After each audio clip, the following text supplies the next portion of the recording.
In 1913, an audit valued John D. Rockefeller's fortune at $900 million. That number sounds large until you compare it to the entire American economy that year, only about $39 billion. He personally controlled close to 3% of everything the richest country on earth produced in a single year. No fortune since, not Gates, not Bezos, not Musk, has ever matched that share of the whole economy. By most historians counting, Rockefeller became the first person in modern history worth $1 billion. And none of it started with oil. It started with a con man for a father and a kid who loved bookkeeping. He was born in 1839 in upstate New York, the second of 6 children. His father, known around town as Big Bill, or sometimes Devil Bill, sold fake medicine from a wagon and disappeared for months at a stretch, secretly keeping a second family. His own double life even included bigamy. He used to brag that he cheated his own sons on purpose, just to sharpen them up. His mother Eliza was the opposite, careful with every penny, and she drilled one lesson into John constantly: wasting anything on purpose only invites real shortage later. He raised turkeys, sold candy, and by his early teens was already lending small sums to neighbors just to watch the money come back with a little extra attached. That was his first real taste of an idea he'd spend his whole career chasing: that money sitting idle is money being wasted. At 16 he landed his first job, assistant bookkeeper at a produce firm in Cleveland. He loved the job in a way most teenagers wouldn't, fascinated by the systems and the paperwork. While doing the books, he noticed something most people missed: posted freight rates weren't actually fixed. Ship enough volume, negotiate hard enough, and a railroad would quietly cut you a private discount nobody else got. That one observation about rebates would later become the exact tool he used to build a monopoly. At 20, with $800 saved and $1,000 more borrowed from his father at 10% interest, he partnered up in a produce business. The timing was perfect. The Civil War had just started and the Union Army needed massive amounts of food. Profits exploded. But Rockefeller could see the war demand wouldn't last forever, so while the money was still good he started looking at the next thing. That next thing was oil.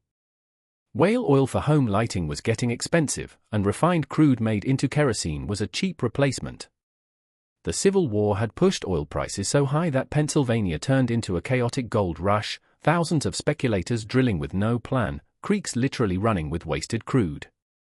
Rockefeller looked at that mess and saw his opening, not in finding oil, but in refining it properly. In 1863 he built his first refinery in Cleveland, and this is where his real edge shows up. Most refiners kept the 60% of a barrel that became kerosene and dumped the rest straight into the river. Rockefeller refused to waste any of it.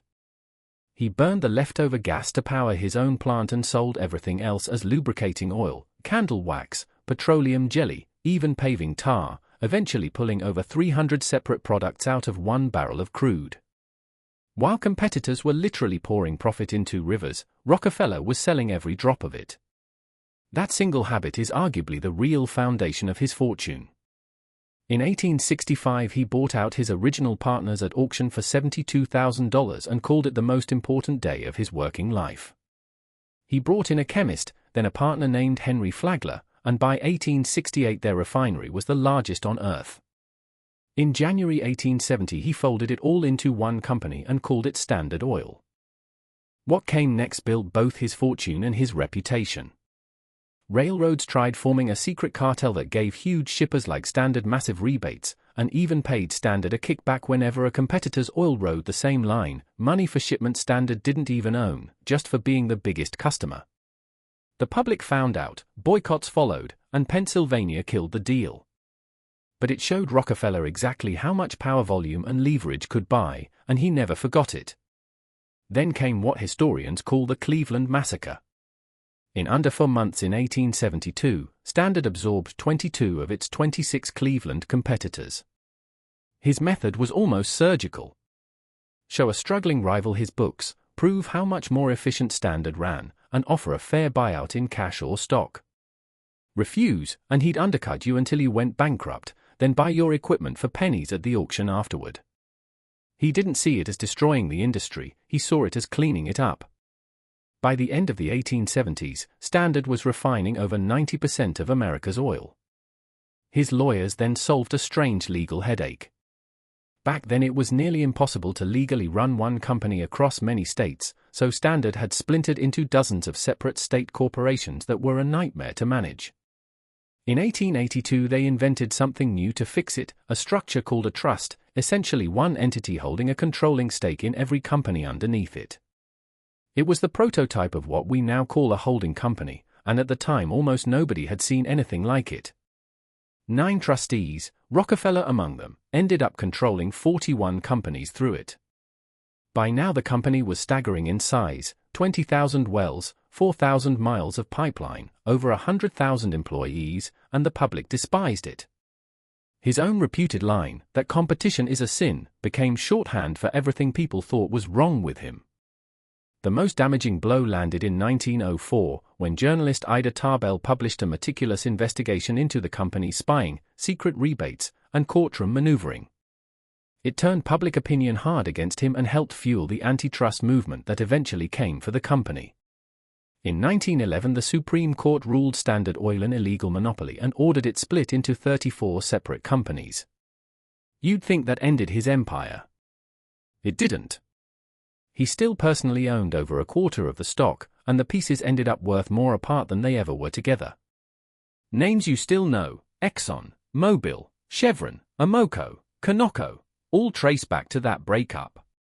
Within a decade the combined value of those 34 companies had grown roughly 5-fold, and Rockefeller's own fortune jumped to that $900 million mark, the number that made him history's first billionaire. He spent the back half of his life giving almost all of it away, and it wasn't a late life image fix. He'd been tithing a slice of every paycheck since he was 16, long before he had real money to speak of. As a kid, a preacher gave him a piece of advice that basically became his whole life plan: earn aggressively, then give it back just as aggressively. He apparently took it literally and never stopped. He put $80 million into building the University of Chicago and called it the smartest money he ever spent. His foundation helped wipe out hookworm across the American South and funded research that nearly ended yellow fever in the US. By the time he was done giving, the total came to roughly $530 million, worth many billions today. So how did the first billionaire actually make his money? No single brilliant invention. Relentless cost-cutting, refusing to waste a single byproduct his rivals just threw away, and a willingness to absorb competitors rather than simply outrun them. Whether that makes him a genius or a villain probably depends on which side of his ledger you're standing on, and even his own biographers can't agree. One described him as living proof that a person can be extraordinarily generous and extraordinarily ruthless at the exact same time, with neither side ever really cancelling the other out. Maybe that's the most honest place to leave it. He built something nobody had built before, and he never quite let the world decide whether to forgive him for it.